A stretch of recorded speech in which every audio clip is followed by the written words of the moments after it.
Tomorrow belongs to those who prepare for it today.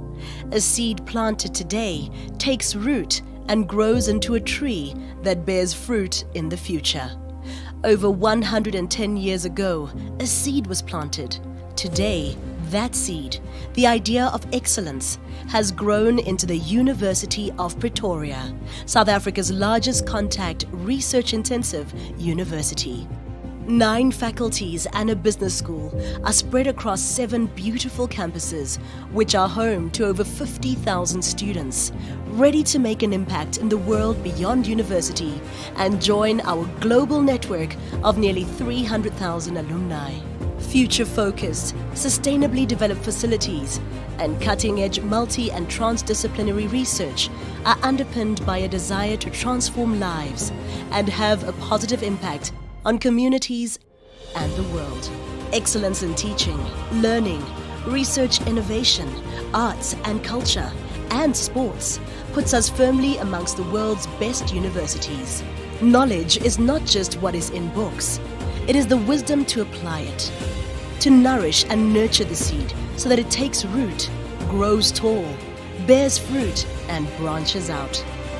UP plants that seed, that tiny bit of curiosity, creativity, critical thinking, hope, the desire to care, respect, help, and innovate against all odds, to grow, to leave your mark, to excel, to challenge the norm, to think, to rethink, to discover, to inquire, to lead, to have courage, to make a difference, and to persevere. This is the University of Pretoria. We make today and every day matter.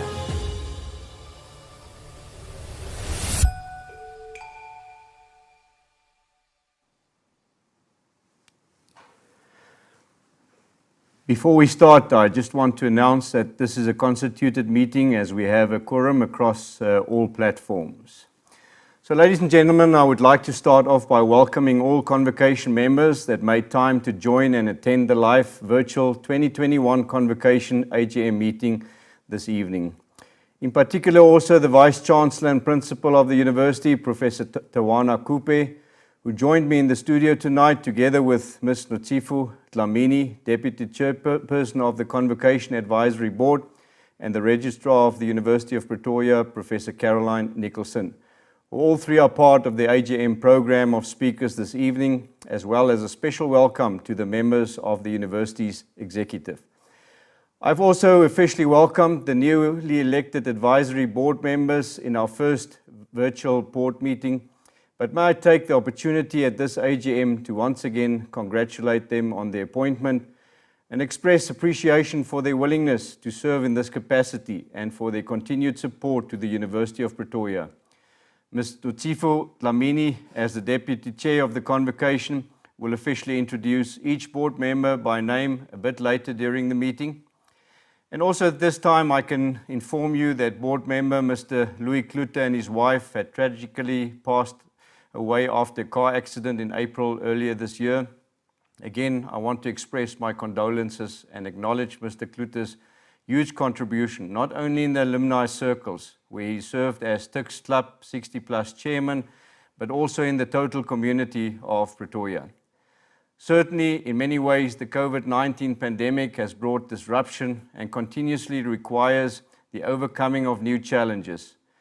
Unfortunately, at this stage, there's little reason not to believe that the pandemic will continue to stay with us and significantly influence our lives directly or indirectly in the years to come. Therefore, it was important that the COVID-19 pandemic also taught us how to adapt and adjust our way in which we function, and amongst others, broke physical barriers in global education.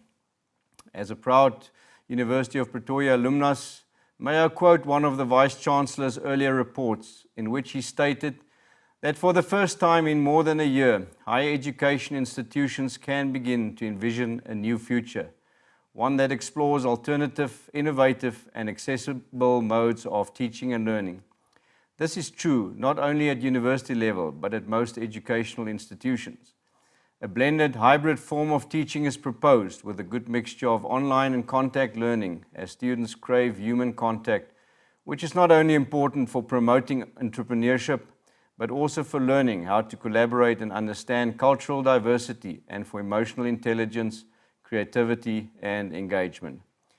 Based on the same report of Professor Cooper, it makes one proud that the University of Pretoria had been unshakable in its pursuance of excellence and unremitting in its exchange of ideas, and that its standing in the country and on the African continent as a leading academic institution was yet again secured by the latest Centre for World University Rankings, which placed the University of Pretoria among the 2 top universities in South Africa and Africa. Finally, before I introduce all 3 the other speakers and shortly share with you their summarized biographies, may I also please encourage all Convocation members that have not sent questions earlier to post any questions you may have in the comment box. So at this time, as chairperson of this meeting, and before I give my president's address first, it gives me great pleasure to introduce the other 3 speakers of this evening in order of their participation tonight on the program. First, Ms. Nutsifo Dlamini, she's Deputy Chairperson of the Convocations Advisory Board. Ms. Dlamini is a mining engineer with more than 13 years of experience in the mining sector. She's a Technical Services Manager at South Africa's most productive underground coal mine and leads a diverse team of professionals that include mining engineers, geologists, surveyors, rock engineers, environmentalists, and business improvement change agents. The team continues to set new benchmarks in challenging conditions by applying innovative solutions and a high-performance culture. As a trained Lean Six Sigma black belt, she has a passion for improving business performance and processes and has won a Best Improvement Project Award. Ms. Dlamini has lectured on quality management at the University of Pretoria's Graduate School of Technology Management, where she continues to supervise and examine master's research dissertations each year.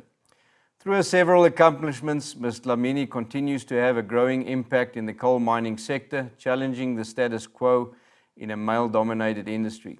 She serves as Vice President of the South African Colliery Managers Association, a professional body for managers across the coal industry, and is the first woman to hold this position in the organization's 40-year history.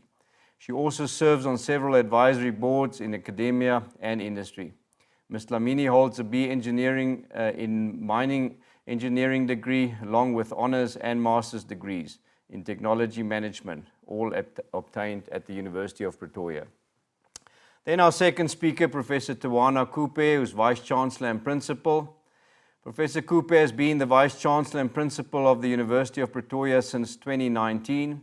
He holds a master's degree in English from the University of Zimbabwe and a PhD in Media Studies from the University of Oslo, Norway. 2 honorary doctorates has been bestowed on him, one in Humanities from the Michigan State University in December 2019, and more recently an honorary doctorate from the University of Montpellier in France. Professor Cooper has been the Africa co-chair of the Australia African Universities Network since 2019. He has a notable publication record, having authored journal articles, books, and book chapters in his primary discipline, media studies and journalism. Over the years, Professor Cooper has played a vital role in establishing innovative initiatives at the University of the Witwatersrand, the latest being the Africa Center for the Study of the United States in 2018. He is an active member of several civil society organizations, including the Amabungane Center for Investigative Journalism, and has been chairman of the Board of Media Monitoring Africa since 2005. He's also co-chairperson of the Kifra Prize Selection Committee, coordinated by the African Institute for Mathematical Sciences in Rwanda. Professor Cooper is further a member of the Council of the International Association of Media and Communication Research and the Association of Commonwealth University Council.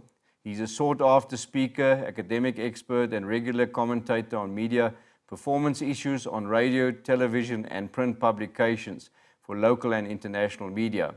He has also been a columnist for several newspapers and magazines in South Africa. Our third speaker would be Professor Caroline Nicholson, the Registrar of the University of Pretoria. She was born in Scotland and immigrated to South Africa with her family at the age of 7. When she had completed her schooling, she proceeded to the University of the Witwatersrand, where she first completed a BProc and then an LLB degree. Immediately after completing her legal qualifications, she served her articles of clerkship with a general law firm located in Hyde Park Corner, Johannesburg. During her articles, she completed both her attorney's admission and notary public examinations and was admitted as a practicing attorney and notary public. Not long after completing her articles, Professor Nicholson determined upon an academic career, and she moved on from Chernans to South Africa's largest higher education institution, the University of South Africa. She remained at the University of South Africa for 12 years, during which time she progressed from lecturer to senior lecturer, teaching modules in Introduction to South Africa Law, Legal Philosophy, Private International Law, and Comparative International Law. She was also a founding contributor to the Diploma in Gender Law. During her years at UNISA, Professor Nicholson completed a research master's in law in the field of banking law and a Doctor of Laws in Comparative Conflict of Law, focused on the topic of international parental child abduction. In 1999, Professor Nicholson moved to the University of Pretoria, where she remained for 15 years. During her time in the University of Pretoria Faculty of Law, Professor Nicholson progressed from senior lecturer to associate professor and then professor. She completed training as a family mediator and conducted outside work in the field. She also completed the Arbitration Foundation of Southern Africa, postgraduate diploma in alternative dispute resolution with distinction, and selecting international commercial arbitration as the elective component. Professor Nicholson taught in Roman law, comparative law, introduction to law, jurisprudence 101, and in the master's module on research methodology. She also served a 4-year term as the first female head of department in the Faculty of Law at the University of Pretoria. In 2014, Professor Nicholson was offered the position of Dean of Law at the University of the Free State in Bloemfontein, South Africa. She took up the position on 1st of September 2014.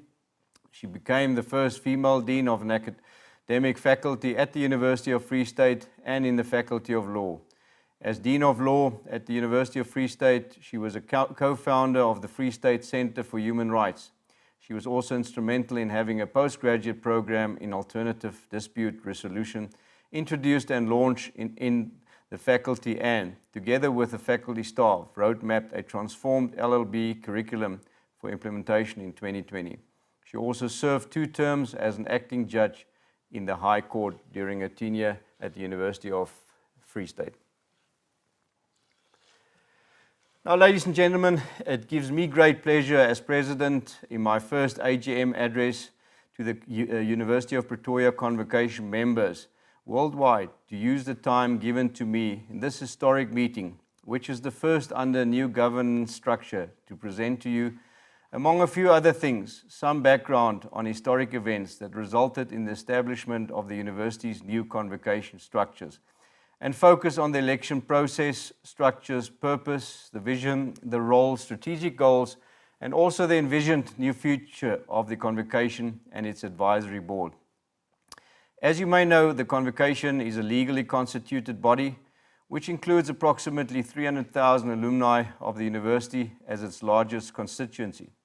The term alumni refers to all persons on whom the university has conferred degrees or to whom it has awarded accredited diplomas registered on the university's program and qualification mix, as well as all persons who commenced their studies at defunct institutions succeeded in title by the University of Pretoria, and are commonly referred to as pipeline students, who have successfully completed their studies at the University of Pretoria and on whom the university has conferred degrees or to whom the university has awarded accredited diplomas registered on the university's program and qualification mix.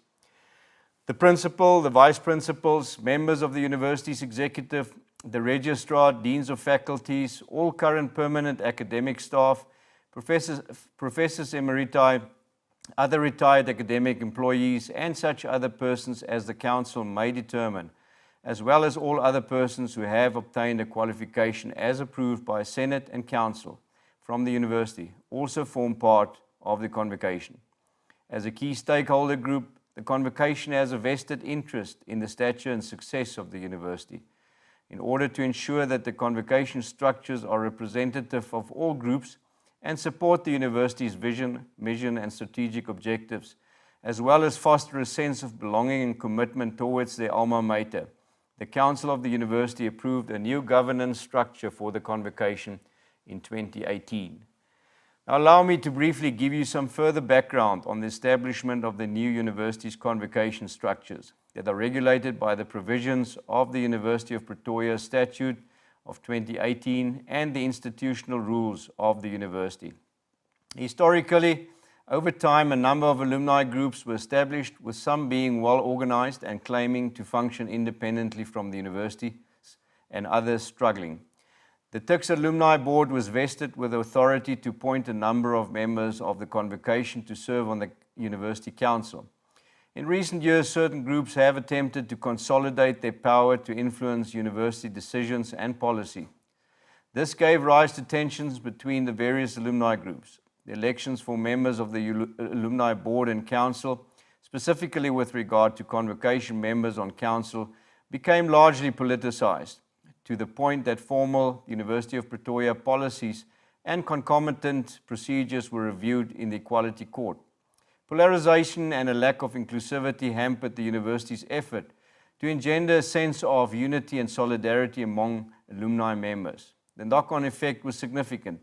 It diminished the alumni as a source of vital support, both financially and in terms of their knowledge base for the university.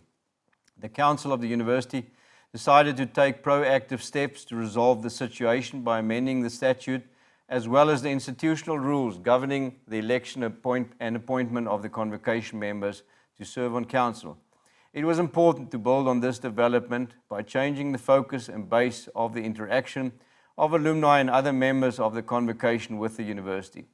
The university needs a credible alumni structure that acts with uncompromising integrity, one that is strategically responsive.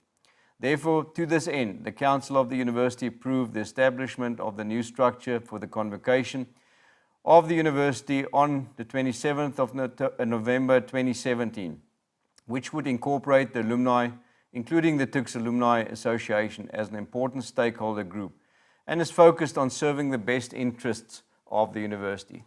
In May 2019, after approval of the new governance structure for the Convocation, the University of Pretoria commenced the process of electing a new president of the Convocation. This position, which runs for a term of 5 years, has been vacant since August 2017. And the person who serves as president of the Convocation plays a pivotal role as chairperson of the Convocation Advisory Board and as one of the 4 Convocation members on Council. As such, this person collaborates closely with the Vice-Chancellor and Principal and with the Registrar of the University. It has been a great honor for me to be elected for this position for a term of 5 years that runs until October 2024, after being chairman of the Alumni Board since 2014. I believe it is imperative for the University of Pretoria alumni to give back to the university. My intention, therefore, is to continue setting up formal alumni structures and committees that, besides a formal finance committee that has already been established for organized and collaborative larger fundraising efforts, also represent different interest groups that include business professionals, sport, culture, and academics, and one that addresses increased active alumni membership, under which alumni in various ways can provide support and input. Besides direct financial assistance towards, for example, bursaries, research, and other projects, assisting with and supporting general fundraising efforts, mentorship programs, opportunities for internships and guest lectures, alumni events, and alumni chapters are all ways of Convocation members getting involved to make significant contributions to allow the University of Pretoria to maintain its highly rated status in the global educational environment. In many developed countries, it is common that alumni make large financial and other contributions towards their alma mater, and we can learn from those supporting models.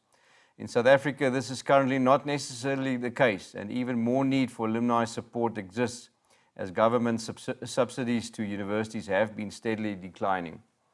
Following the process of electing a new president, as was the commencement of the appointment of 12 candidates to serve as members of the Convocation Advisory Board.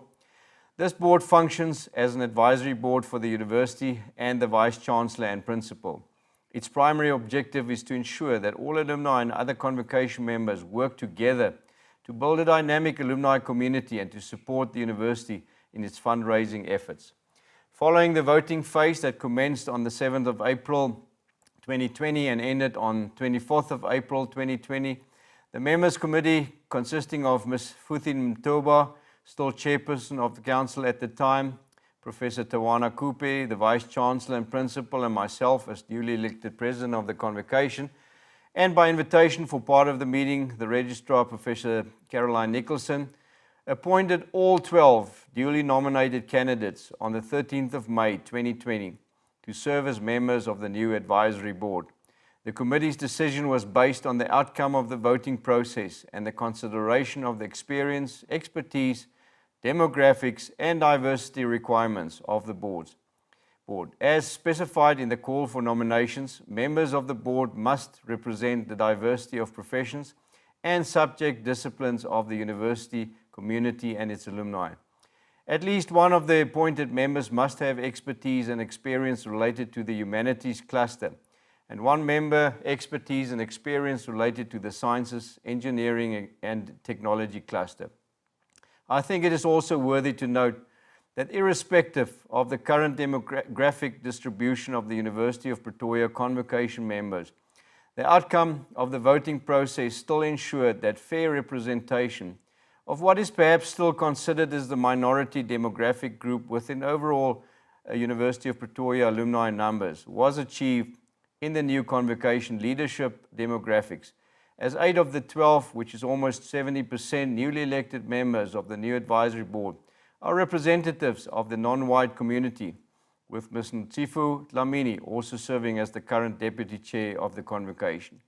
The term of office of the successful candidates is effective from 18th of May 2020 until 18th of May 2024. In accordance with the provisions of the statute and the approved institutional rules of the University of Pretoria, Convocation members of the University of Pretoria were further invited to nominate 3 candidates from among the ranks of the Convocation to serve on the Council of the University of Pretoria for a 4-year term.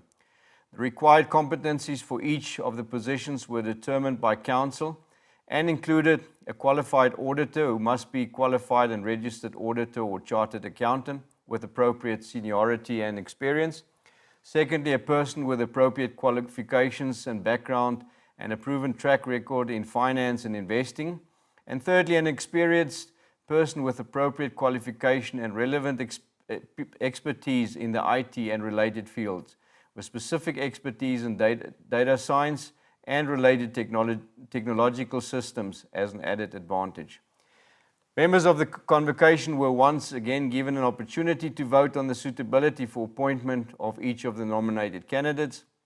The voting phase commenced on the 11th of May 2021 and ended on 25th of May 2021. And the voting process was verified by the university's co-sourced internal audit partners. In accordance with the regulation, the Members Committee comprising of Mr. Kuseni Dlamini, newly appointed Chairperson of Council, Professor Kupe, the Vice-Chancellor and Principal, and myself as President of the Convocation met on Monday, the 7th of June 2021, to consider all the relevant documentation on the nominees, as well as the outcome of the voting process on the appointability of the nominated candidates, with a view to making a recommendation to Council on the appointment of 3 Convocation members to serve on the University Council. All 3 appointments were in the required areas of expertise and experience and had also been allocated by Council to appropriate Council committees. From this voting process, Ms. Carol Reid in the area of accounting and auditing, Dr. Robert van Eyden in the area of finance and investment, and Mr. Daniel Fourie in the area of information technology were duly appointed by Council to serve on Council for a period of 4 years from the 1st of July this year to 30th of June 2025. On behalf of the Convocation, I would like to congratulate the 3 of them on their appointment to Council. Now please allow me to briefly sum up the vision and provide some strategic overall goals for this advisory board's time in office. Firstly, the board must ensure that the Convocation and alumni at all times act in the best interest of the university and promote the stature and status of the university. Due to their vested interest in the stature and success of the university, it must also ensure sufficient contribution from the Convocation and the alumni so that the university's qualifications will retain their currency and will continue to be held in high esteem. Given the stake that the Convocation and the alumni have in the university, it must further ensure that the university draws on the matured networks and expertise of its alumni to the benefit of the university and current cohort of students. Finally, it must ensure that the alumni are encouraged to invest their knowledge and experience in their alma mater, thereby cultivating and nurturing a sense of cohesion, belonging and loyalty, not only among alumni, but also towards the university. Now, if we look at the Convocation governance structures and the benefits that the Convocation structure will hold, we can sum it up as follows. Firstly, it will centralize the coordination of the activities of the Convocation substructures. Secondly, it will ensure greater cohesion between the members of the Convocation substructures as well as between those members and the university. Thirdly, it will ensure enhancement of the stature of the university. And finally, it will ensure encouragement in the linkage between the world of work and the university to the benefit of all. It is also important to note that membership of any Convocation governance structure is voluntary, without any remuneration attached. Furthermore, the University of Pretoria Convocation structure will consist of the following. Firstly, the Convocation Advisory Board, which is an overarching advisory body that will collaborate closely with the Vice-Chancellor and Principal, and that consists of a total of 15 to 16 members. That includes the President of the Convocation, who will serve as Chairperson of the Board and who will be assisted by the ex officio, and 12 elected and appointed members with a Deputy Chairperson, a Secretary, and a Finance Officer elected from amongst its ranks. The Vice-Chancellor and Principal and the Registrar as an ex officio, or their duly authorized representatives, and then also the executive member responsible for the Alumni Relations Office, if not either the Vice-Chancellor and Principal or the Registrar. Again, it must be noted that members of the Convocation Advisory Board are elected to act in their own individual capacities and not as representatives of a particular stakeholder group. The role of the Convocation Advisory Board will include the following. It will function as an advisory body to the university and the Vice-Chancellor and Principal. The primary objective of the board will be to ensure that all alumni and other Convocation members work together to build a dynamic alumni community. The board must support the university in its fundraising efforts, and the board will act as the official forum for all its members and foster a sense of belonging and commitment towards their alma mater and promote the positive image and reputation of the university. The board may discuss any matters that relates to the university or is referred to it by council, and regular reports of its activities will be provided to council. The board will oversee and guide the activities of the various alumni associations consisting of regions and branches, clubs and special interest groups, including profession-based alumni associations, and report to the University Council on a regular basis via the President of the Convocation or the Vice-Chancellor and Principal. Finally, the board will advise the Alumni Relations Office on relevant alumni events and alumni communications where applicable. And then secondly, the University of Pretoria Convocation structure will also consist of the alumni associations, comprising regions, which include local, national, and international alumni branches, clubs, and special interest groups, including professional-based alumni associations. These structures will be supported by an internal management mechanism, namely the Alumni Relations Office, which forms part of the Department of Institutional Advancement and reports to the Director of the Department of Institutional Advancement, who in turn reports to the Vice-Chancellor and Principal or a delegated member of the Executive. The Alumni Relations Office is the functional and management unit responsible for alumni support. The responsible official is a University of Pretoria employee and takes functional management responsibility for ensuring good communication with the various convocation structures, that all the activities of the various structures are approved where required, and that the necessary support is provided as set out in the relevant charters. The Alumni Relations Office will be responsible for inter alia providing guidance with regard to planning of activities. Although a measure of uniformity is preferable, allowance must be made for the variety of disciplines and interests involved, and such guidance should not be prescriptive in nature. Coordinating the annual plans of the convocation structures, then coordinating the annual budget allocation and financial reporting in line with the policy of the University of Pretoria. And in conjunction with the Convocation Advisory Board, it will also oversee the activities of substructures and ensure regular reporting on activities. Finally, it will be responsible to provide support with regards to information carried on the central database located at the Alumni Office. To conclude, Professor Kupe, I want to thank you, your executive management and your entire staff component for all the work that you and they are doing, and express my appreciation on behalf of the entire convocation community for the way in which you have adjusted to the new challenges. You highlighted in one of our board meetings that, among other things, the University of Pretoria would pursue hybrid teaching and learning, continue to raise more funds, continue to be a sporting powerhouse in Africa, be locally and globally engaged, increase the university's impact, and achieve transformation to become a diverse institution with new inclusive cultures. Hopefully the advisory board and university convocation members worldwide can assist you and your team in achieving your objectives, and that the common goal would be to see the University of Pretoria, at the very least, become the leading university in South Africa, and that University of Pretoria alumni thrive on the global stage in all sectors. I also want to specially thank those advisory board members who have been in a very short period of time already involved in key university-related activities. We have already addressed key areas of importance in the few board meetings we had, which include the new norm of future education methods, mainly driven by the COVID-19 pandemic, where the concern is that much would be lost if the University of Pretoria transformed to only distance education, as students crave human contact, and that all avenues should be sought to ensure that students could be on campus rather than solely working from home. It was emphasized that contact learning is important, not just for promoting entrepreneurship, but also for learning how to collaborate and understand cultural diversity, and for emotional intelligence, creativity, and engagement.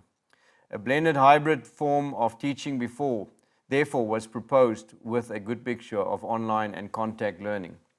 Secondly, an important area of concern is the university's student security on campus, with special focus on the Hatfield and Prince of campuses, where a subcommittee had been formed under the guidance of one of our board members, Mr. Dawie de Villiers, together with the late Mr. Louis Klute and Mr. Sandile Mtiane, who's the university's chief operating officer. They are working closely together with Mr. Lucas Lukov, chief of the Hatfield City Improvement District, and Mr. Johan Boonsaier of the university's Department of Security Services.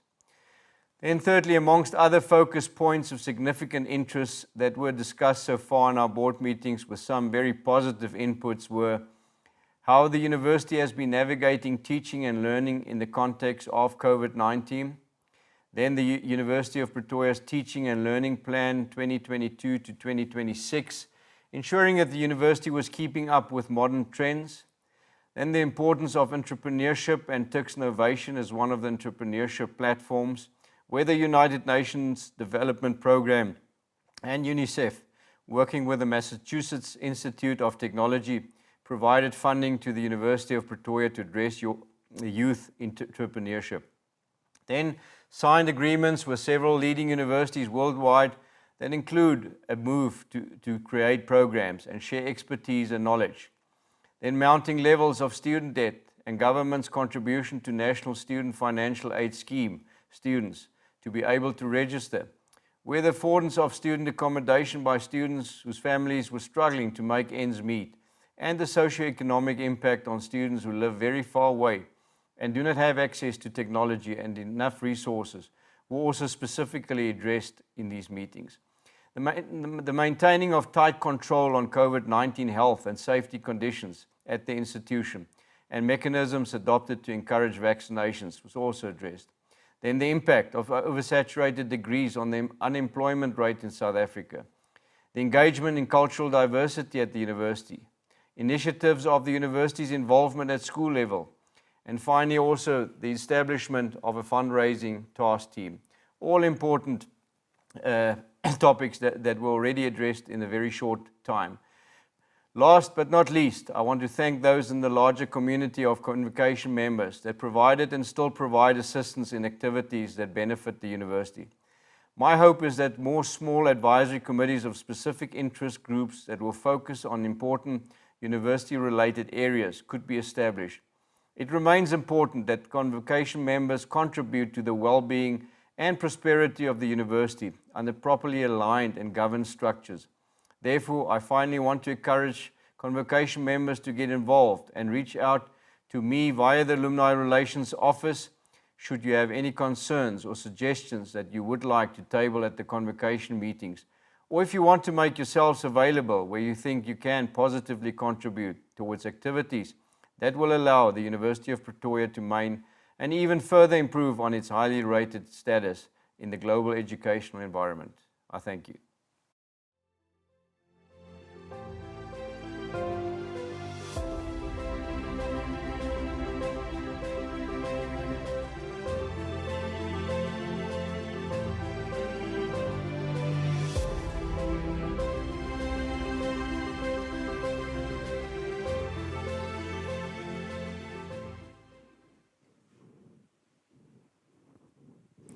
Good evening to the members of the Convocation.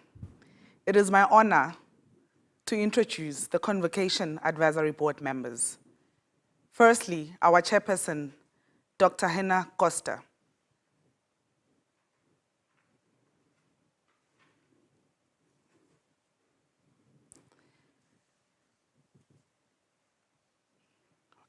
Next, it's our secretary, Mr. Wejili Mackenzie.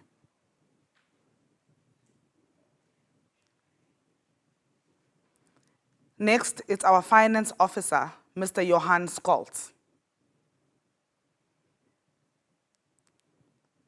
Then our vice chancellor and principal, Prof. Tawana Kupe. Then our registrar, Prof. Caroline Nicholson.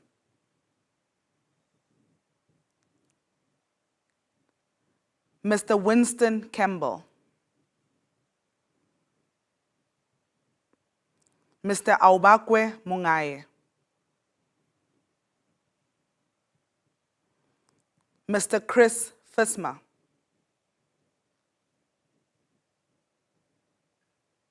Mr. David de Villiers.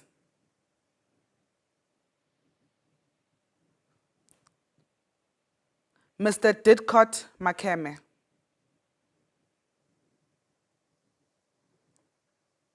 Mr. Paul Sali.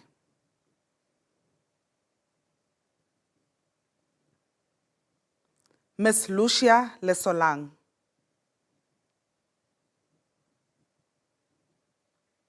Ms. Nomsa Masego Hlongwane.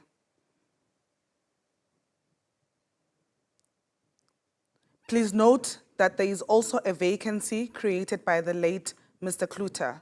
A call for nominations will be published early next year to fill this position on the board. The Alumni Relations Office will distribute more information shortly.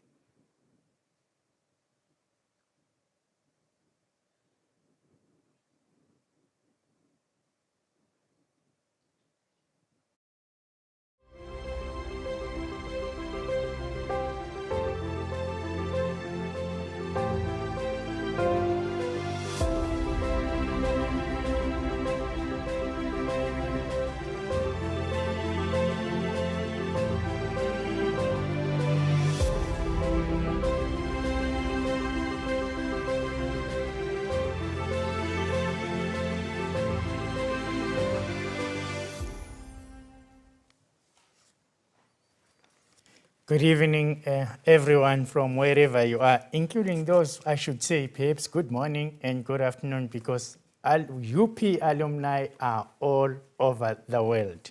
In my first year in 2019, I visited some of you across the 4 metros in South Africa, but also in London, in New York, as well as in Australia, across 4 cities, and in New Zealand. So indeed, UP alumni are all over, and a very warm welcome to this Convocation AGM. I'd like to acknowledge the President, Dr. Hina Costa, Deputy Chairperson Nozipo Yamini Mashinini, the Registrar, Professor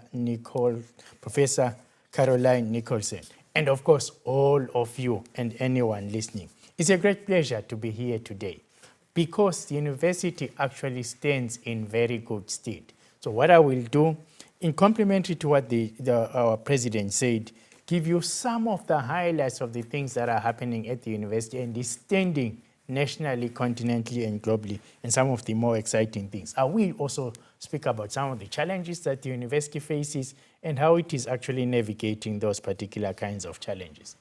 These days, one cannot speak in South Africa and indeed around the world without talking about the impact of COVID on society and on specific institutions, and how each institution has navigated COVID. University of Pretoria, of course, like any other institution and indeed the world, was stunned by the sudden impact of COVID, which sent us all, if you like, into various forms of lockdowns. And also, in a sense, disrupted, because with COVID-19, one of the major impacts one has to talk about is that disruption to normal life, and it's the disruption to operating models. Our operating model, as President had hinted, was one where we preferred a hybrid approach. Even before COVID, the University of Pretoria had a strong online component to its hybrid teaching and learning approach, which was students go online before they go to class. In class, even if it's in contact mode, online resources could and would be relied upon, and they could go online post the class as well. It was also true that many assessments and even indeed exams and other activities of an educational nature were also carried online. Now, what COVID did was to dislodge the contact or disrupt the contact element, sending us into multiple forms of quandary. First, if we were to go online, the question was whether we were prepared for that. Second was whether everybody had access. We all know we come from an unequal society. By some measures, we are the most unequal society in the world.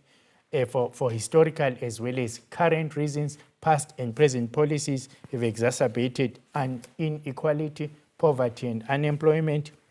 So we put our minds together as the executive, and we passed a couple of principles that no student will be left behind, and that would offer quality education online, using the skills that were acquired through our hybrid model. And it actually did work well. One of the things that we did was actually to acquire laptops or internet-enabled devices for students who did not have any, and to courier those using the post office across the length and breadth of South Africa so that those students could actually have laptops. It meant that we had to delay restarting restarting the academic year in 2020, but it bared fruit because we carried everybody. Our staff also approved extremely adept at operating online only. Might not have been with some degree of struggle because they were not necessarily used to teaching 100% online. But I can assure you we acquitted ourselves very well with a very strong online component. One measure of that is what happened was that only 10 South African universities completed academic year 2020 in 2020. And UP was one of them, if not the first actually to complete the academic year, despite restarting early. UP runs a very unique online model. There are many online models that you can find. Some people will post videos, PowerPoint presentations, podcasts, and so on, which students can access at their own time. It's called asynchronous online learning. But there's also a synchronous online learning, which is in real time. In the same slot that you would have had a lecture, you actually have a lecture. UP combines both asynchronous and synchronous teaching and learning. So during any lecture time, you will find that our academic staff, our students are engaged in live learning. We also did something many institutions didn't do, was to assess and measure digitally, online, the experiences of our staff and our students. And by and large, and to a large degree, both staff and students, despite some hitches and glitches, found comfort in working online and able to actually operate. So much so that I think we became one of the admired universities there, that are operating online. So I can assure Convocation members that UP's academic program is strong, continues to go strong, but as the president hinted at and has also alluded to from some of my reports, we are not resting on our laurels. The world is changing before us. One of the things we did, which I want to link with the comment I just made now, is that when the COVID pandemic hit, we used the notion that every cloud has a silver lining, and that when a cloud comes, you must reimagine how you do things and look for opportunities to do even better. So in the teaching and learning and in the general running of UP, and I'll talk about that in a short while, we decided to reimagine our teaching and learning online, both for the current phase in which the pandemic is fairly restrictive, and also beyond this phase when vaccinations might become common, when the pandemic is under control, is what modes of teaching and learning will we develop from our current very modern approach, I must say, to, and so we are now busy innovating and being creative around a hyperflex model, which will combine synchronous, asynchronous, online contact in fascinating ways. For example, in the future, a UP student might be able to choose when they want to attend a class in-person contact or follow the class online. And the next week, they might decide actually to just go 100% online, but also be able to access the lecture asynchronously because everything is recorded and posted. So a new era of interactivity, creativity, flexibility, and agility has come with our reimagining UP. We also decided that it was very, very important for UP to position itself as a future-oriented, future-focused university that delivers greater impact in society and delivers it in at least three ways. First, providing a high-quality education that is responsive to society's educational, professional, and skills needs. Second, a university that co-creates knowledge through research and transdisciplinary research, which I'll come to a little later, but research that matters to solving local and global issues. And third, also a university that is engaged and much more engaged, that is not an ivory tower. So you will find Convocation that at least 33,000 of our students are engaged either through their formal courses or through what some people call voluntary activities in community engagement projects where they give back to society in order to improve society. Some of that benefits the students themselves who come from marginalized communities themselves. Some of it benefits various communities, including learners in Lodium, learners in Mamelodi Township, where we actually operate, and so on and so forth. So right now, we're operating as a reimagined UP. A reimagined UP that says we are part of South Africa, we're part of the solution to South Africa's challenges. We are part of the solution to South Africa's challenges. We are part of the solution to global challenges. And we do that, as I said, by providing high-level skilled human capital in many sectors. Let me just give you a few numbers. The University of Pretoria has the largest engineering school and the top engineering school in South Africa and on the African continent. We, in our Faculty of Engineering, Built Environment and Information Technology, we enroll 12,000 students, doubles the number of some of our peers. We, according to government figures, provide 28% of South Africa's engineers, and infrastructure and engineers are important to economic development going forward. We also lead in the accounting exams for many years now. We produce more research than anybody else. We have unique degrees that nobody else offers. For example, the master's degree in tangible heritage conservation, where we conserve our cultural artifacts like art, artworks, restore them, conserve them, and so on. And I could make multiple examples. But also, our programs are universally ranked. Just last week, or earlier this week, one of the ranking agencies, QS, was ranking subject areas globally. Our Faculty of Law came number 60 globally. In other words, in the top 100 globally. And our university is only 113 years old, vis-a-vis Oxford University, that is 1,002 years old this year. So and I could give more examples, not just accounting, plant and soil science, agriculture, forestry, heritage, architecture, economics, we're the leading one of the leading schools in economics.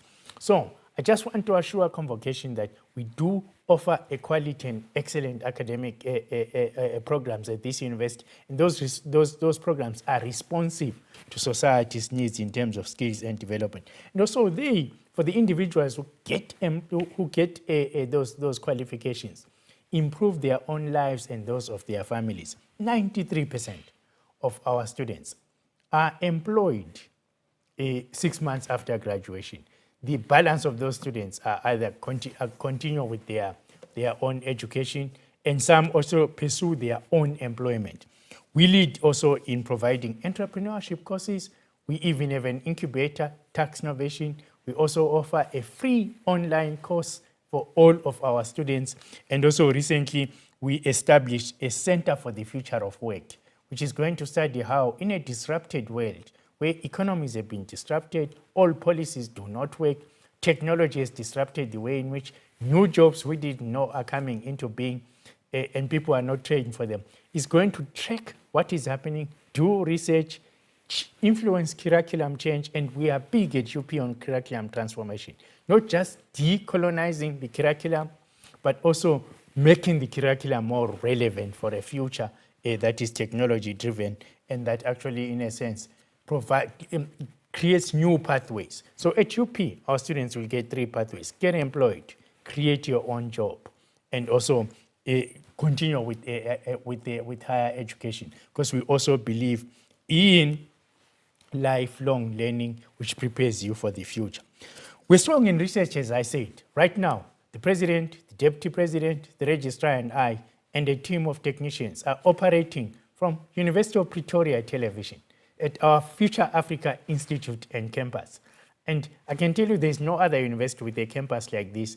And what is the Future Africa Institute and campus? It's a conference center, it's a residential a place, a hotel, if you like, which takes 300 people, a research commons, a dining facility. But it is a collaborative space for researchers at UP, in South Africa, across the continent, across the world, to actually co-create knowledge that addresses local and global issues, all the way from food security to climate change, to smart mobility, smart transport systems, water, energy, the environment, and all of those. And a kilometer from here, we have Engineering 4.0, a new large facility that deals with issues that have arisen because of what is called the Fourth Industrial Revolution.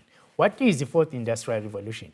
Fourth Industrial Revolution is really that situation where rapidly advancing digital technologies change many ways and change the way in which we actually do things. We have it right here on campus at UP.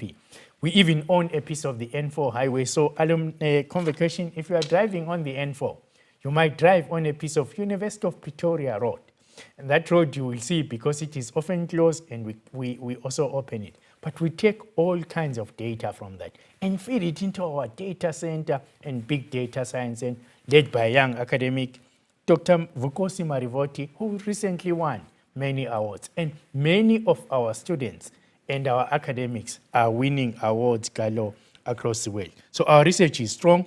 As the president said, we've done well in a number of rankings. The impact rankings, for example, we were one of the top 3 South African universities for industry, innovation, and infrastructure, life on land being top.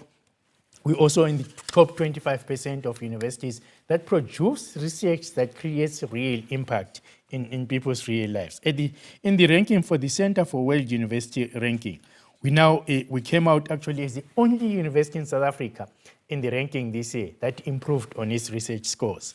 And also, in this very place, Future Africa, we recognize also as a place that is serious about scholarship and knowledge. We hosted 5 Nobel Prize winners in this very place I'm speaking from, who addressed the topic of the future of work.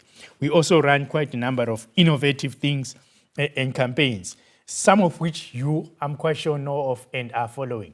The Lead UP events that we lead from here. Some of you Convocation members, alumni, have actually participated as panelists. We recently launched a podcast series as well, which podcasts actually are very, very informative about very topical issues. So in every respect, if you like, we want to create that kind of university that is relevant, responsive, engaged with society, and adds value to South Africa.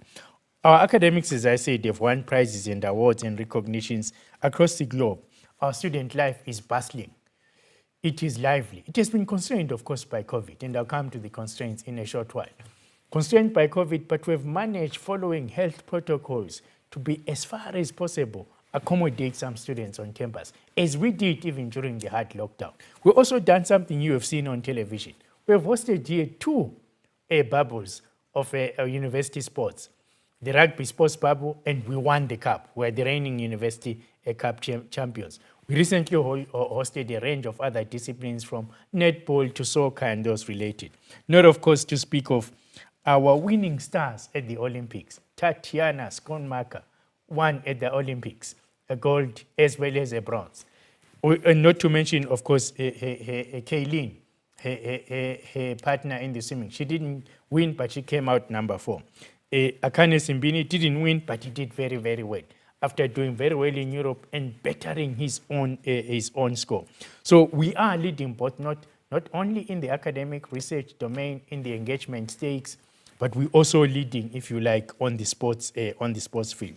We're also renowned for actually being the university that markets itself very, very well, but markets also the knowledge necessary to change society. So at the university's marketing and the MACE Awards, University of Pretoria won 16 awards. Even a speech I gave from this very room, addressing prospective students, was one of the winners. And I think it might have been the first time in history that actually in a sense, happened. We've also had some lowdowns. For example, we lost Professor Christoph Haynes, a human rights defender, scholar, intellectual of note, a Pan-Africanist of note. Professor Christoph Haynes passed away in Stellenbosch in March, but we celebrate him. He was a global leading figure in human rights. We also are doing fairly very well in fundraising and donations, but it is something that we might discuss in question time. The university needs more funds and more donors, precisely because COVID has also curtailed the government's ability to support universities. So our budgets have been cut very severely in this particular year, when the government was also struggling with financing. So we would like alumni convocation to come, like alumni and some convocation groups have done. So Pahama, for example, has been supporting student meals. And the university also does put a lot of money in student meals. The university provides, for example, free sanitary pads for any student that needs it. And also quite a lot of individuals support individual students and contribute to the university. So we are also on a major fundraising drive. And sometime next year, we will launch the UP Giving Days, where all alumni convocation members and others who support UP can actually come to us and contribute to strengthening our coffers. The university is not broke, but it needs more to do more. And it needs more to actually cover certain things. And last but not least, the university is on a big transformation drive. And perhaps transformation is not correct to say transformation, rather transformations. So as I mentioned earlier on, transforming teaching and learning, including decolonization, transforming our funding base by raising more money, transforming our demographics because we believe in diversity and inclusion in everything we do.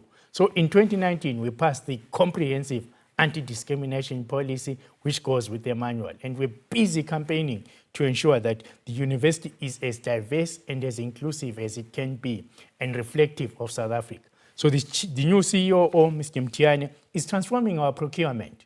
He has set up a committee that reviews all of the procurement that we do to ensure that small, medium-scale firms, those owned by women and youth, are also part of those who can win contracts from them. We are not a big procurer because universities really are public institutions. Our business is more teaching than actually selling anything. But for those things that we want goods and services from, we want our suppliers to be diverse and to work very, very closely with the university. So that's part of the transformations. And also the bigger transformations around reimagining, repositioning, and if you like, ensuring that South Africa becomes a winning nation, Africa becomes a prosperous continent, and also we make a major contribution to the rest of the world. I thank you very much.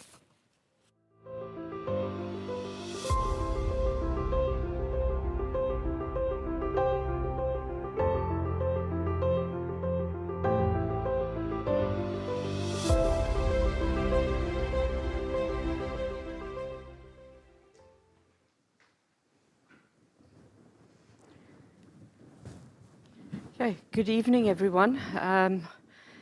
I have in front of me the questions that have been sent in by the Convocation members. Some of them were received in response to our invitation to submit questions online, and we've also received a few during the course of the proceedings this evening. So if I can start off with the first question here relates to the approval of the minutes of the previous AGM. That one is an easy one, and I think I'll just quickly field that one. As we haven't had an annual general meeting since 2017, there are no minutes for approval this evening. So thank you for the question, and thank you for the observation. It would normally be a standing item on our agenda. The next question that we've received is, to what extent does the student mix at UP reflect the overall demographics of the age group in South Africa?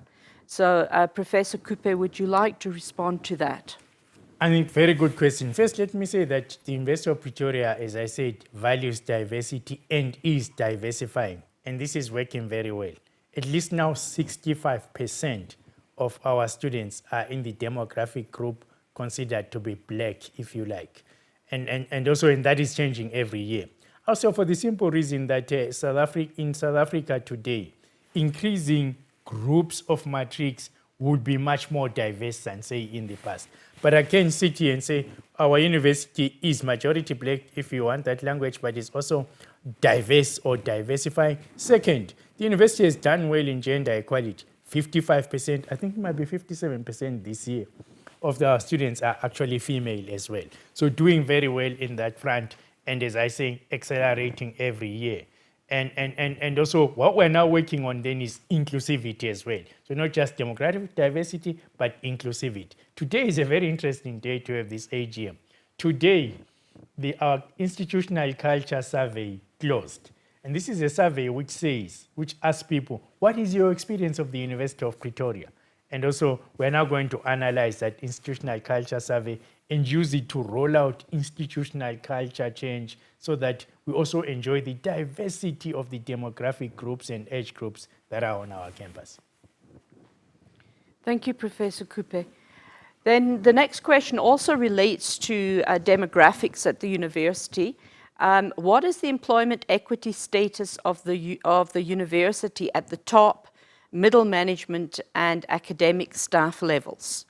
Again, this area is characterized by one trend, diversifying all the time. So let me read you out the top management. More than half, 52% of our top management, grades 1 to 4, are black, and approximately 40% of them are women. The target for 2025 is to increase this. So remember that we all have an employment equity plan we file every day. In fact, today at our executive, we reviewed our progress for the last year, and actually we're going up in the right direction. Middle management, grades 5 to 6, 42% are black, 40% of them are black women. And so our target again is to go up by 2025. With regard to academics, 30% of our academics, approximately 30% of our academics, again going up, is also black. And also what's interesting in this domain is the appointments of black academics to lead senior academic entities. So for example, I think I've seen some alumni and convocation members who liked a post we put up where a young man who's 32 years old became the first black deputy dean of the top faculty law in Africa, number 60 in the world. And recently, a number of heads of departments were appointed in the Faculty of Law who are also black and female. We now have also our first black, a female African Dean of the Faculty of Economics and Management Sciences, Professor Margaret Chitiga Mabugu.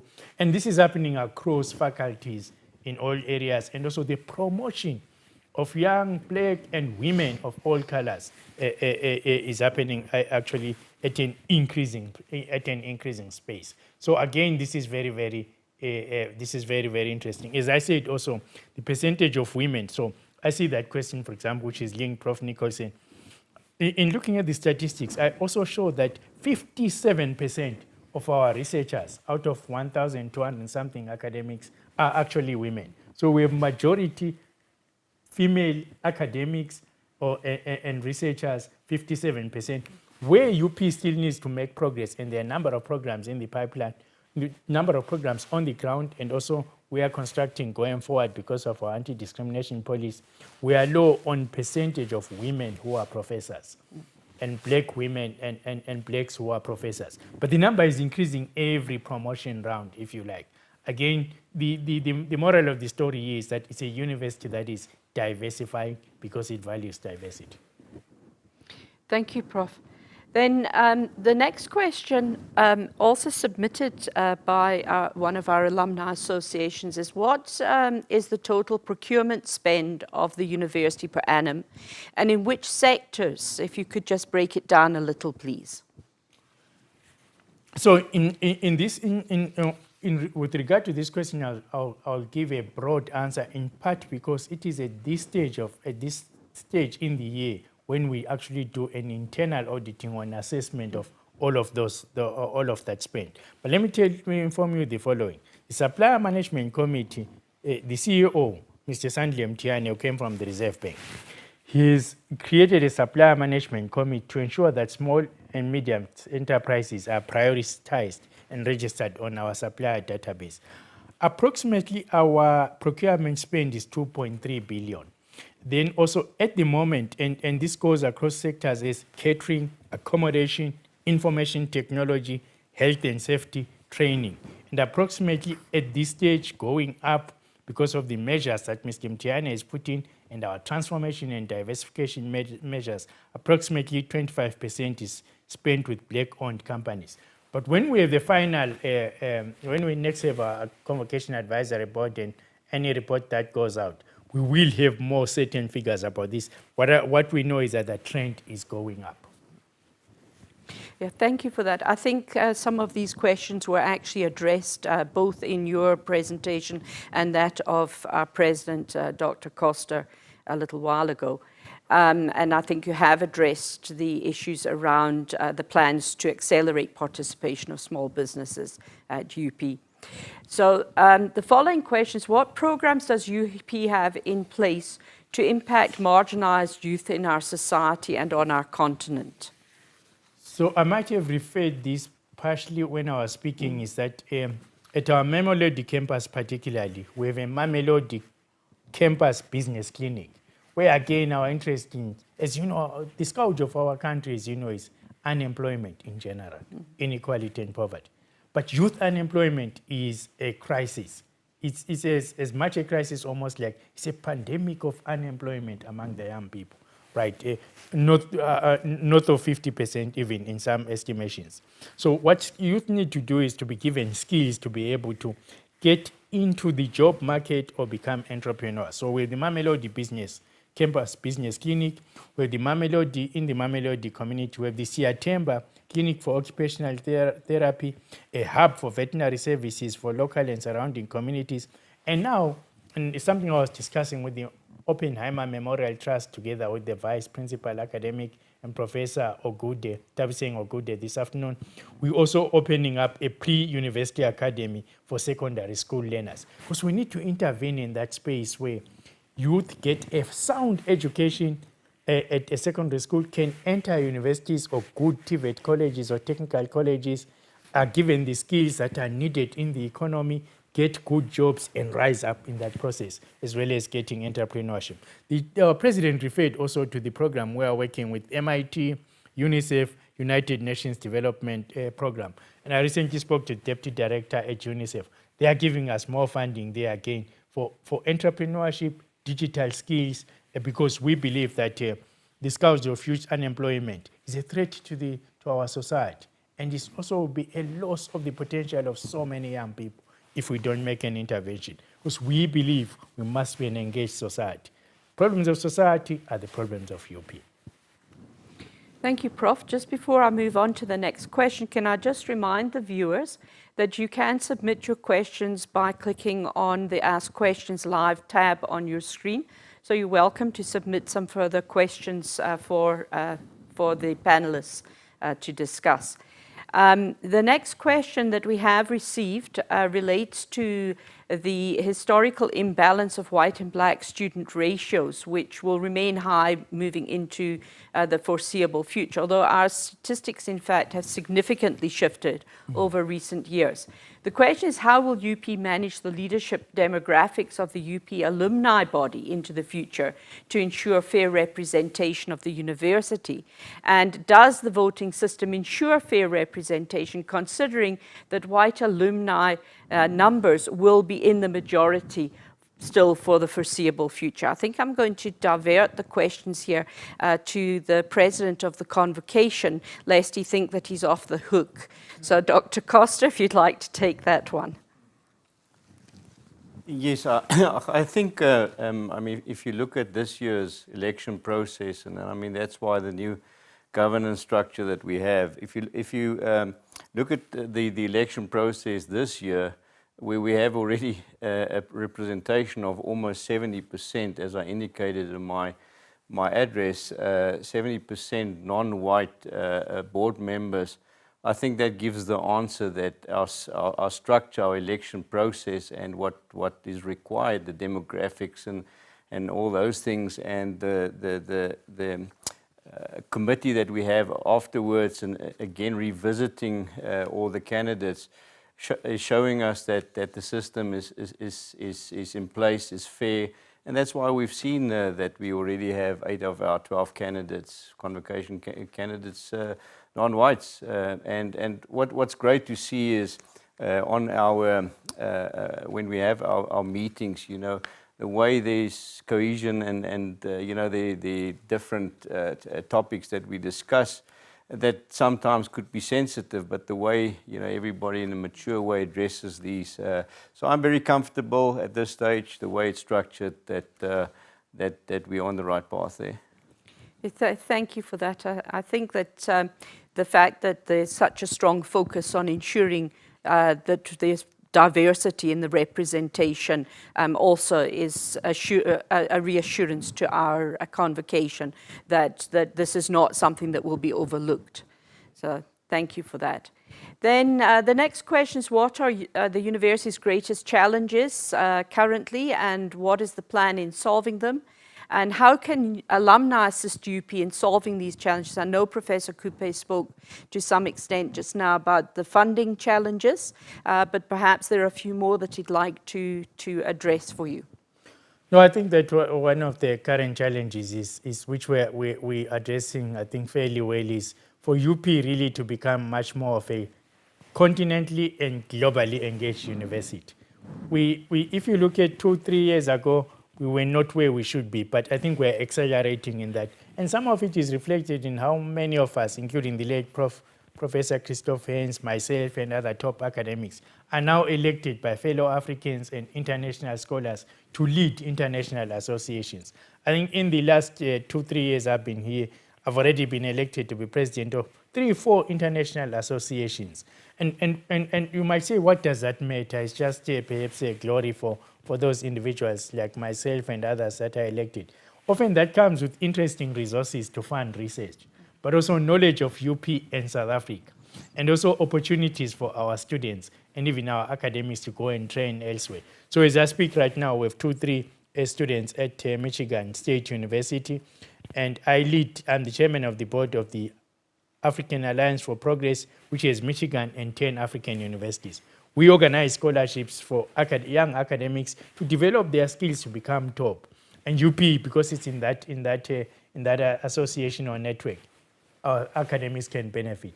I'm the co-president of the Australia-Africa University Network, and the money is provided through, among others, the Australian government to give academics research to do on major challenges facing our continent. UP is one of 3 South African universities that are there.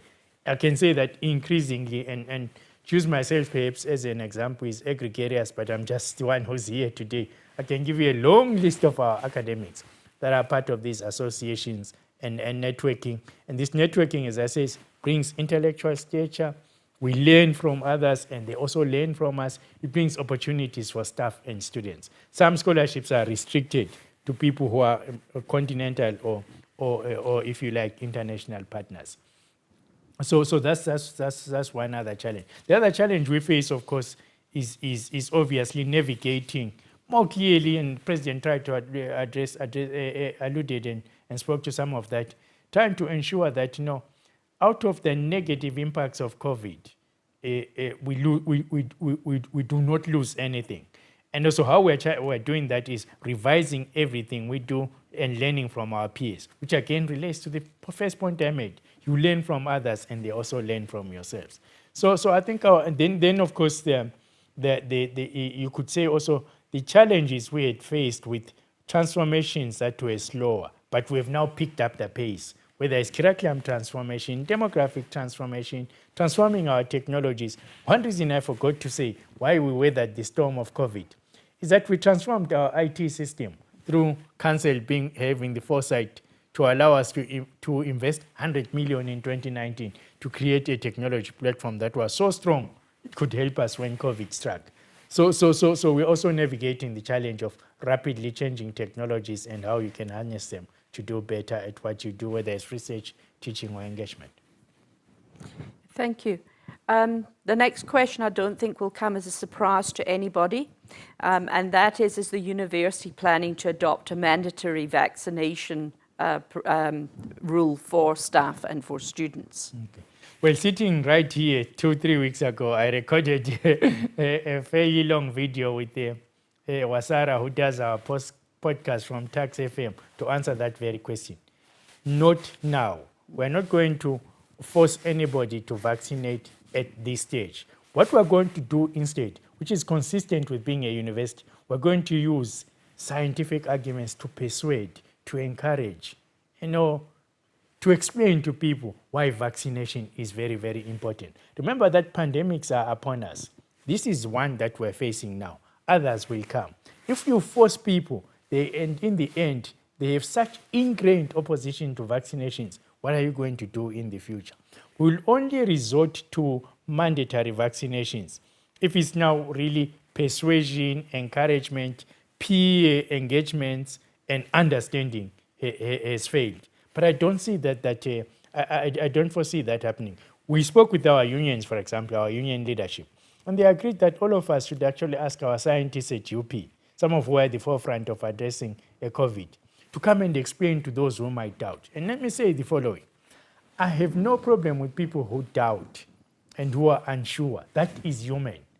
But then, if you doubt or unsure, you must seek information. And others must also approach you humanely and provide you with the information and persuade you. So that is our approach at UP.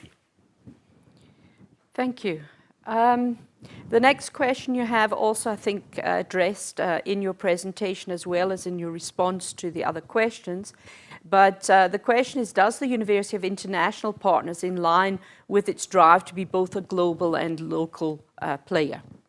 No, absolutely yes. I think that is one of the things that has grown in the last so many years. We are part of so many networks, like I said, African Research Universities Association. We are part of 17 universities. I was recently elected into the board of the African Association of Universities, which is a continental association. We also have relationships with the University of Makerere, University of Nairobi, Ghana, doing research on sustainable food systems. We also, as I said, part of Australia Africa University Network. I'm the representative of the Austria Africa University Network. I'm the South African representative, the American networks. And recently, if you read the report that we sent you, we've signed up major agreements with New York University in New York, Michigan State University. The other Michigan is waiting to sign one with us. Illinois is waiting to sign one with us. We also signed with Leeds University. We also signed with the Cornell University. Princeton will be signing up with us. I could mention so many. The ones that I mentioned now is one that I can remember because we recently did a lot of signing. Indeed, we have And the benefit is joint research, staff-student exchanges, knowledge sharing for the improvement of all. Okay, thank you. The next question, how will the university prevent government pressure to increase throughput from forcing it to sacrifice the quality of the degrees that it produces? No, very good question. It's interesting we're holding the AGM today because today, as you remember, Prof. Nicholson, at our executive meeting, we were reviewing documents on exactly all of these things. What progress are you making on employment equity? And what is the throughput situation? I can tell you, if you see our reports, we report honestly where we are not making progress. How is that an answer to the question? It's because we don't allow anybody to push us through. You see, if we did that, we'd lose credibility and reputation. A university stands or rises because of its, falls or stands because of its reputation. Part of the reputation is people saying they do not manufacture high marks. If a person has not done well, they try and help that person to do well, but they don't cook the marks and they don't cook the throughput. So we will resist, even government knows not even to try and push us to actually improve throughput. It helps nobody, and also all societies where this has been done. You will see it in an engineer who's not a qualified engineer. And our deputy president here was a qualified engineer, now employing engineers. We'll be surprised that where she had a good qualifications, the university is now doing the wrong thing. We cannot do wrong things in that space. Quality matters. Quality knows no race, knows no gender, knows no continent. Quality is global, and it is your currency. Thank you, Prof. Right, the next question is, what is UP doing to promote the globally acclaimed STEM approach to pre-tertiary and tertiary education? Okay, actually, the globally acclaimed STEM is no longer STEM. It's now actually STEAM, science, technology, engineering, arts, and mathematics. And again, remember I said in my address that we have launched a pre-university academy, the pre-tertiary and tertiary education. So, and it's driven, the philosophy there is STEM. Why STEM? STEM is important for the so-called fourth industrial revolution. As the president said in his speech, which was quite interesting, is that what is needed in a future-oriented world is that people must have technology skills and technical skills, but they must also have what we call human skills or human literacy. And that is what? Engagement, emotional intelligence, sensitivity to others, appreciating diversity, being inclusive. That you get from the STEM, the A. The arts help you learn all of those things. So UP is right in that space, if you like. Okay, thank you for that response. Then we're going to take a final question now. Has private school elitism replaced race-based selection where applicable? No, actually it's interesting, and I like that question because what we did just before COVID was to do a comprehensive biographical survey of all of the students we admit. And we found that, again, the students at UP come from a diversity of the schooling system. They are students from the private schools, but they're not the majority at UP. And I can tell you why this is very important. We can see that through is we look at the students who are qualified for NEFSAS and those who have to pay for themselves, missing middle.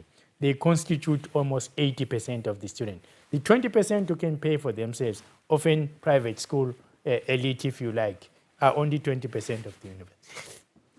Thank you, Prof, and thank you to the audience for the questions that you've submitted. If we've missed any questions, please feel free to contact us and we'll address an answer to you in writing. So thank you all very much. It's now time for us to hand over to the President for some closing remarks. Ladies and gentlemen, as we reach the end of tonight's session, please allow me to close this meeting by once again thanking each and everyone that made time to join and attend this live virtual 2021 Convocation AGM meeting. Without your interest, support and participation, this convocation cannot function in the way we've wanted to function. We hope that you will continue to show the same interest towards your alma mater through whatever contribution you would want to make in the best interest of the university and its activities to soon become the #1 academic institution on the African continent, and at the very least maintain this standing in the years to come. As an UP alumnus, it is in your best interest, as you will definitely benefit directly or indirectly if you all help grow and strengthen this institution's reputation and achievements. Furthermore, I also want to further thank our 3 speakers who joined me in the studio tonight for your valuable contributions in making this historical meeting such a success. Firstly, Professor Coupe, as the Acting Vice-Chancellor and Principal of the University, thank you for informing our members on important university achievements and about other activities and matters of note. And thank you for the passionate and professional way in which you and your executive management are managing this institution and have adjusted to the new challenges. Be assured that the Convocation Advisory Board would like to assist you in achieving the objectives of our common goal, to see the university and the university's alumni thrive on the global stage in all sectors. Secondly, Ms. Notsifu Tlamini, Deputy Chairperson of the Convocation Advisory Board, thank you for your kind introduction of the Convocation Advisory Board members. Thank you also for your support to me as Chairperson and the expertise you bring to our board. And thirdly, Professor Caroline Nicholson, the Registrar of the University of Pretoria, thank you for facilitating the question and answer session. And once again, the professional manner you've handled this as we have come to know you with everything you're involved in. Thank you also for being the key driver behind the smooth and fair running of the different convocation election processes and ensuring that all protocol and guidelines are followed throughout each election process up to the very end. We know the university is in good hands with you being its registrar. Last but not least, I want to thank Ms. Samantha Castle, UP Senior Manager, Alumni Relations, for not only being a key driver behind the scenes of having made this meeting such a successful event, but also for the professional way in which you oversee and manage the university's alumni matters through the Alumni Relations Office. Your efforts are much appreciated. So once again, I want to encourage Convocation members to get involved and reach out through the Alumni Relations Office at alumni@up.ac.za. If you have concerns or suggestions that you would like to table at convocation meetings or other official platforms. Also contact the office, in particular if you want to get involved in, for example, assisting with fundraising, developing partnerships, supporting alumni events and alumni chapters, and mentoring students. I thank you and have a good evening further. There are some places that will always be home.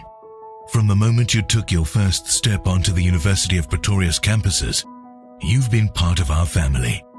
You've made friends, had a good time, fallen in and out of love, passed tests, failed some dismally, and started businesses.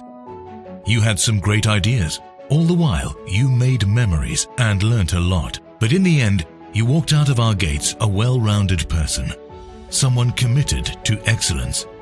You still get things done the right way the first time. You've learned the value of innovation, mentoring, having a positive impact, and living a life based on strong morals, ethics, hard work, and responsibility. At the University of Pretoria, we're proud to call you part of our family. We're proud to be your alma mater, and we'd be delighted if you wanted to choose UP again to further your studies. Because even though we're the largest residential research university in South Africa, we're still your home. One thing we've learned over more than a century is that excellence is forever. We're still adamant in the high quality of our teaching and learning, and in the graduates that we produce. The more things change, the more they stay the same. UP will always be the home of Tux alumni.